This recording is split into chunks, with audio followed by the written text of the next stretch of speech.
Welcome to Man Does Tech, where I solve the problems you didn't even know you had.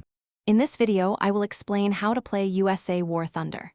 To begin, focus on early rank aircraft like the P-36 and P-40 to establish air superiority. For ground targets, utilize effective ground attack aircraft such as the A-20G for bombing runs. Remember to prioritize crew training in gunnery and repair.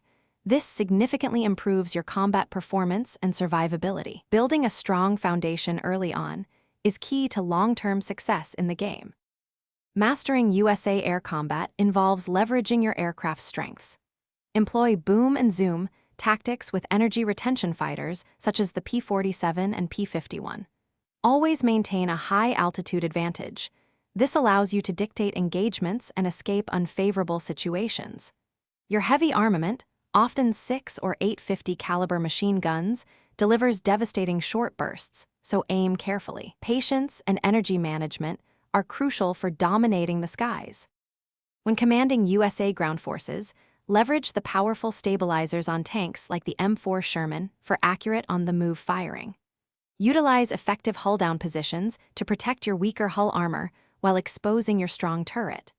Always coordinate with teammates. Using smoke screens and flanking maneuvers can overwhelm enemy positions. Remember, teamwork and strategic positioning are vital for securing victory on the battlefield. Your armor and firepower are best used defensively and offensively in concert. For optimal performance, integrate air support effectively by calling in close air support or fighter escorts when playing ground battles. Research new vehicles strategically, balancing your air and ground trees to create versatile lineups. This allows you to adapt to any combat scenario. Practice regularly in different game modes to refine your skills and adapt to various situations. Continuous learning and adaptation are key to long-term success and enjoyment in War Thunder. Thanks for watching. If you found this helpful, don't forget to like and subscribe.